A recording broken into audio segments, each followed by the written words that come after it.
안녕하세요, 이스모입니다. 제가 2주 전쯤에 샤오미 2024 레이준 발표에 대한 영상을 올렸고 그때 이제 K70 울트라에 대해서도 이제 간략하게 설명을 드린 바 있는데 오늘은 이 K70 울트라에 대해서 조금 더 자세하게 알아보고자 합니다. 일단 이 K70 시리즈는 조금 계보가 복잡해요. 그래서 한번 정리를 하고 가야 될 필요가 있어 보입니다. 일단 간략하게 정리하면 이런 느낌이에요. 레드미 시리즈는 일단 중국 버전으로 나온 제품들이고 이 포코 제품은 이 레드미 버전을 글로벌 전개하기 위한 브랜드가 되겠습니다. 그래서 조금 브랜드 정리가 조금 난잡한데 일단 레드미 터보 3란 제품이 포코 F6란 이름으로 글로벌 발매를 했고요. 레드미 K70 제품 같은 경우에는 포코 F6 프로라는 네이밍으로 글로벌 발매를 했습니다. 그리고 레드미 K70 프로란 제품이 있는데 요거는 이제 글로벌 발매를 하지 않았고요.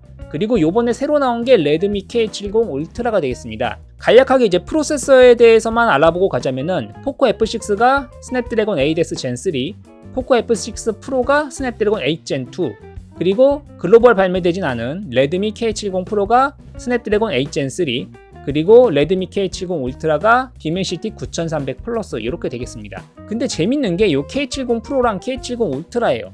왜냐면은 K70 프로가 스냅드래곤 8 Gen 3, 그리고 K70 울트라는 디멘시티 9300 플러스인데 사실상 스냅드래곤 8 Gen 3랑 9300 플러스는 약간 거의 성능상으로 엎치락 뒤치락 약간 비슷한 위치에 있는 프로세서인데 이 K70 프로 상위로 나온 K70 울트라의 디멘시티 9300 플러스를 넣었다는 게 상당히 흥미로운 부분이 아닐 수 없겠습니다. 근데 이 K70 울트라만 보면은 재미가 없으니까 K70 그러니까 글로벌 발매된 포코 F6 프로랑 한번 비교를 해보면서 이야기를 해보는 게 좋을 것 같습니다.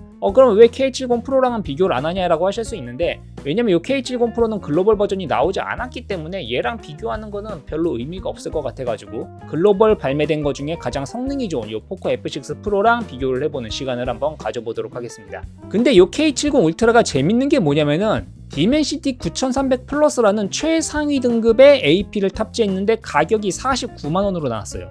말이 안 되는 거거든요. 중국 가격으로 2599위안, 그러니까 대략 49만원 정도가 이 K70 울트라의 가격이 되겠습니다. 현존하는 가장 강력한 프로세서를 집어넣고도 이런 가격이다? 정말 참 신기하긴 한데 여기서 보시면 더 재밌는 현상이 있어요. 보시면은 포코 F6 프로가 60만원 정도의 알리익스프레스에서 아무런 할인도 적용하지 않은 가격으로 판매를 하고 있어요. 당연히 12GB 메모리에 256GB 저장 공간 모델이 이 가격입니다. 근데 이 K70 울트라는 동일한 12GB 메모리에 256GB 저장 공간 모델이 56만 9천원에 지금 팔고 있습니다. 그래가지고 K70 울트라가 훨씬 상위 모델인데 지금 알리익스프레스에서 구매할 수 있는 가격은 오히려 저렴해요. 훨씬 성능 좋은 K70 울트라 모델이 포코 F6 프로보다 저렴하다. 근데 물론 이건 이유가 있습니다. 왜냐면은 이 레드미 K70 울트라 같은 경우에는 중국 버전이고 포코 F6 프로 같은 경우에는 글로벌 버전이다. 그 차이가 있기 때문에 이거를 1대1로 비교하는 거는 조금 미안한 현상이긴 합니다만 어쨌든 단순 숫자로만 놓고 보면 상당히 재밌는 현상이 아닐 수 없을 것 같습니다. 그럼 일단 들어가기 전에 스냅드래곤 8 Gen 3랑 디멘시티 9300 플러스 어느 정도의 성능 차이가 나는지부터 보고 가는 게 좋을 것 같습니다. 보시면은 스냅드래곤 8 Gen 3랑 디멘시티 9300 플러스는 사실상 거의 엎치락 뒤치락하는 느낌이거든요. 보시면은 CPU 퍼포먼스, 그러니까 CPU 처리 속도 자체는 디멘시티 9300 플러스가 조금 더 빠른 것 같고 게이밍 퍼포먼스, 그러니까 GPU 부분, 그래픽 처리 부분에 있어서는 스냅드래곤 8 Gen 3가 조금 더 좋은 것 같습니다. 안투투 벤치마크 점수 보시면은 스냅드래곤 8 Gen 3가 205만 점이 나왔고요. 디멘시티 9300 플러스가 211만 점으로 살짝 우위에 있습니다. 근데 여기 보시면 아시겠지만 CPU 부분은 디멘시티 9300 플러스가 조금 더 높고요. GPU, 그러니까 그래픽 처리 부분은 스냅드래곤 8 Gen 3가 조금 더 높은 모습을 보여준다는 걸 알 수 있겠습니다.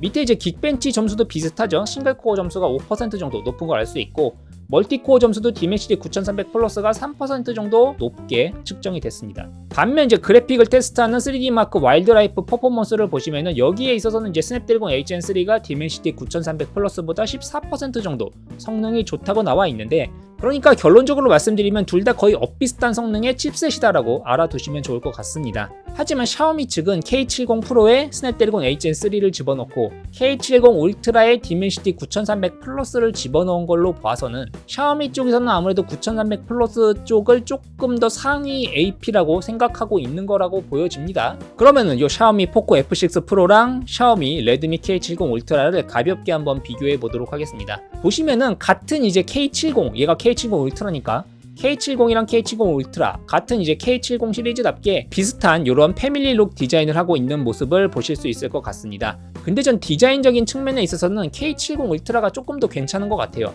그 이유가 몇 가지가 있는데, 일단 포코 F6 프로 같은 경우에는 가장 많이 사용하시는 블랙 색상이나 화이트 색상에 약간 뭐라고 해야 되죠? 이런 대리석 디자인, 대리석 무늬 같은 디자인 같은 걸 집어넣었어요. 그래서 전 이게 약간 물론 취향에 따라서 조금 다르긴 하겠지만 제 개인적으로는 약간 좀 이게 좀 지저분해 보이거든요. 근데 K70 울트라 같은 경우에는 그런 지저분한 무늬 같은 거 없이 깔끔한 이런 식의 블랙, 이런 식의 화이트 디자인을 보여주고 있어서 그게 조금 더 괜찮은 것 같고, 그리고 카메라 디자인 부분도 이쪽의 카메라는 사각형의 카메라 섬에 사각형의 카메라 이렇게 담겨져 있어가지고 뭔가 디자인적인 통일성이 좀 있어 보이는데, 근데 포코 F6 프로 같은 경우에는 사각형의 카메라 섬에 동그란 카메라 디자인을 집어 넣어가지고 약간 통일성에 있어서는 K70 울트라 디자인이 조금 더 좋은 것 같다 이렇게 생각이 되고, 그리고 베젤적인 측면에 있어서도 K70 울트라 같은 경우에는 상단 베젤 1.7mm, 사이드 베젤 1.7mm, 하단 베젤 1.9mm로 하단 베젤이 그래도 0.2mm 정도 두껍긴 하지만 거의 상하단 베젤의 차이가 거의 없게 디자인되어 있다는 걸 알 수 있습니다.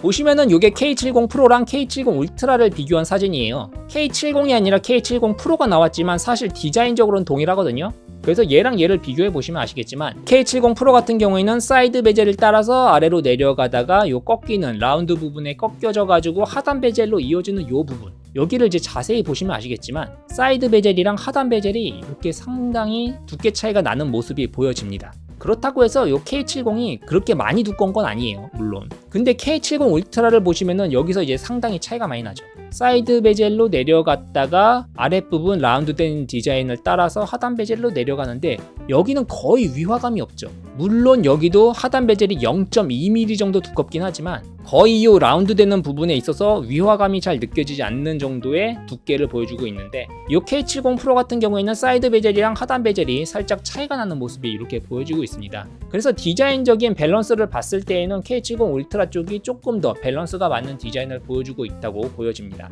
그리고 기기 사이즈를 보면 거의 동일합니다. K70 울트라 쪽이 두께가 0.2mm 정도 두껍다, 이 정도 차이가 나고요. 무게 같은 경우에는 209g, 211g으로 대략 한 2g 정도 무거운 것 같아요. 사실 2g 정도 차이는 거의 오차라고 볼 수 있을 정도라고 생각합니다. 그리고 방수방진 성능이 조금 더 좋아졌는데 F6 프로 같은 경우에는 IP54 방수방진이었는데 K70 울트라 같은 경우에는 IP68 방수방진으로 돼가지고 방수 성능이 상당히 향상된 걸 알 수 있겠고, 그리고 디스플레이 부분을 보면은 일단 주사율이 더 좋아졌어요. 120Hz 주사율이었던 게 144Hz 주사율로 갔고요. 기본적인 디스플레이 밝기 자체가 상당히 올라갔습니다. 기본 밝기가 1200니트였던 게 1600니트로 올라갔고요. 최대 피크 밝기는 둘 다 동일하긴 합니다. 4000니트로 동일한 것 같고요. 액정 사이즈는 동일합니다. 6.67인치 디스플레이 사이즈를 가지고 있고, 근데 해상도가 살짝 낮아지긴 했어요. 그러니까 1440에서 1220으로 조금 더 다운그레이드 됐다, 이렇게 알아두시면 좋을 것 같습니다. 그리고 가장 중요한 차이가 이제 칩셋 차이라고 보여질 것 같은데, F6 프로 같은 경우에는 스냅드래곤 8gen2 모델을 사용했는데 K70 울트라 같은 경우에는 9300 플러스 AP를 사용하고 있습니다. 당연히 스냅드래곤 8gen2랑 9300 플러스는 상대도 안 되고요. 그래가지고 정말 놀랍지 않습니까? 디멘시티 9300 플러스 최상의 AP를 쓴 모델이 49만원이래. 진짜 참 믿을 수가 없죠. 그리고 두 모델 다 기본 모델부터 12GB 메모리에 256GB 저장 공간을 가진 모델이 이제 기본이에요. 근데 K70 울트라 같은 경우에는 돈을 더 지불하면은 최대 24GB 메모리에 1TB 저장 공간 모델까지도 구매를 할 수 있습니다. F6 프로 같은 경우에는 16GB 메모리에 1TB 저장 공간이 최대인데, 그거에 비해서는 K70 울트라가 울트라라는 네이밍답게 조금 더 고성능의 옵션을 제공하고 있는 것을 보실 수 있겠습니다. 그리고 문제가 이제 카메라라고 생각되는데, 카메라는 사실상 별로 좋아지진 않았어요. K70 울트라의 이제 가장 약점이라고 보실 수도 있을 것 같은데, 사실 K70 울트라의 문제점만은 아니고 뭐 K70도 그랬고 K70 프로도 그랬고 K70 울트라도 그랬고 또 동일하게 포코 F6도 그렇고 포코 F6 프로도 그렇고, 기본적으로 요 홍미노트 계열의 이제 카메라들이 카메라 성능이 그렇게 좋지를 못해요. 제가 몇 번 말씀드렸지만 포코 모델, 그러니까 뭐 홍미노트 계열 모델 같은 경우에는 프로세서를 조금 더 좋은 걸 탑재하고 카메라 쪽의 성능을 좀 낮춰가지고 가성비를 유지한다, 가성비를 위해서 원가 절감을 한다, 이렇게 생각하시면 되겠는데, 카메라 자체도 얘가 이제 소니 IMX906 센서를 썼다고 하는데 스펙을 보시면 아시겠지만 뭔가 카메라 쪽에서 큰 개선이 이루어졌다, 그렇게 말할 만한 정도의 카메라 스펙은 아닙니다. 일반적인 50메가픽셀의 f1.7 그리고 센서 사이즈도 1.56분의 1인치 센서를 사용한 이런 카메라 모듈을 사용하고 있어요. 뭐 초광각 렌즈 같은 경우에도 8메가픽셀, 매크로 렌즈도 뭐 2메가픽셀. 특이점이라고는 뭐 듀얼 LED, 듀얼톤 플래시를 사용했다 요 정도가 되겠는데 뭔가 카메라에 있어서는 뭐 그렇게 큰 기대를 하면 안 될 것 같은 스펙이긴 합니다. 당연히 이제 여기서 원가 절감을 했기 때문에 카메라 성능까지 바라면 안 되긴 해요. 카메라 성능까지 좋아지면은 얘가 이제 가격이 49만 원이지만 여기서 이제 카메라 성능을 더 좋게 하려면 이 49만 원이라는 가격에서 30만 원 정도는 더 플러스가 됩니다. 그렇기 때문에 이제 카메라 성능까지 바라면 안 되고요. 근데 기본적으로 뭐 삼성의 최고 플래그십 모델, 뭐 애플, 뭐 아이폰 프로 맥스 이런 거에 비교해서 별로라는 거지 이 카메라가 완전 쓰레기다 이 정도까지는 아니에요. 하지만 이제 카메라에 큰 기대를 하시면 안 되긴 하다. 하지만 일반적으로 외부에서 사진 촬영을 하거나 동영상 촬영을 할 때 그렇게 크게 못 봐줄 정도의 화질을 보여주는 그런 카메라는 아니다. 이렇게 알아두시면 좋을 것 같습니다. 그리고 F6 프로 같은 경우가 전면 카메라가 16메가픽셀이었는데 K70 울트라로 가면서 20메가픽셀로 화소수는 조금 좋아지긴 했는데 실제 비디오 녹화 같은 경우는 1080에 30프레임밖에 지원하지 않는 것 같아요. 이게 조금 신기하긴 하네요. 왜 이런 선택을 했을지 조금 의아하긴 합니다. 그리고 아래쪽에 보시면 뭐 와이파이라든지 블루투스라든지 이런 스펙에 관한 내용이 적혀져 있는데 기존 F6 프로 같은 경우에는 블루투스 5.3을 지원했는데 K70 울트라 같은 경우에는 블루투스 5.4를 지원하는 것 같습니다. 그리고 F6 프로에는 FTX HD를 지원했던 것 같은데 K70 울트라에는 FTX HD가 있다는 게 적혀져 있진 않네요. 이런 차이가 있는 것 같고 이제 나머지 같은 경우는 이제 배터리에 이제 차이가 있는데 배터리가 기존 F6 프로 같은 경우에는 5000mAh였는데 K70 울트라 같은 경우에는 5500mAh로 배터리 용량이 500mAh 증가되었다. 이렇게 알아두시면 좋을 것 같습니다. 재밌는 건 이제 가격이죠. F6 프로 같은 경우 이제 글로벌 모델이라서 유로가 보세요. 424유로라고 적혀져 있는데 K70 울트라 같은 경우에는 330유로라고 적혀져 있습니다. 요게 이제 상당히 재밌고 아이러니한 부분이긴 하죠. 이게 이제 글로벌 롬이랑 중국 롬의 차이인 것 같아요. 중국 버전이랑 글로벌 버전의 차이다. 이렇게 알아두시면 좋을 것 같고 그래서 가격이 저렴하니까 나 그냥 K70 울트라 중국 버전 사야지 라고 생각하실 분들이 한 가지 조금 유의하셔야 될 부분이 있는데 기본적으로 샤오미 중국 버전 모델 같은 경우에는 구매를 하시면은 영어랑 중국어밖에 지원을 안 합니다. 그래서 뭐 영어로 사용하실 분은 뭐 상관이 없을 수도 있는데 그 부분을 좀 유의하셔야 될 것 같고 물론 반구라가 가능하다는 얘기도 있어요. 반고라로 사용하실 분들은 뭐 괜찮을 수도 있겠다. 그리고 요 K70 울트라를 약간 언락해가지고 롬질을 해서 쓰겠다 이런 분이 계실 수도 있는데 조금 샤오미 계열 기계들이 요즘 들어서 이제 언락이 조금 힘들어졌다는 얘기가 많이 있기 때문에 요걸 언락해서 쓰실 분 같은 경우에는 조금 많이 알아보시고 구매를 하셔야 될 것 같아요. 물론 난 그냥 영어로 해서 쓸래 아니면 반고라해서 조금 깨져도 되니까 난 싼 가격으로 최고 성능 스마트폰 싼 가격에 살래 이런 분들 같은 경우에는 뭐 문제가 없을 수도 있지만 구매했을 때 생길 수 있는 리스크 같은 부분들도 잘 알아보고 구매를 해야 될 것 같습니다. 그래서 지금 알리익스프레스에 가보면 12GB 메모리에 256GB 저장 공간 모델이 56만 9천원에 현재 팔고 있는데 아마 이 가격에 사실 분은 없으실 거고 아마 다음 주나 다다음 주 이제 알리익스프레스에 또 세일이 있거든요. 조금 큰 세일이 828 세일이라고 그게 이제 오게 되면은 여기에 이제 쿠폰 할인 뭐 $50나 뭐 $80나 먹이고 카드사 할인 한 $10 정도 먹여서 구매하게 되면은 아마 40만원 후반대로 아마 구매할 수 있을 것 같거든요. 그렇기 때문에 혹시나 관심 있으신 분들은 제가 유튜브 설명란에다가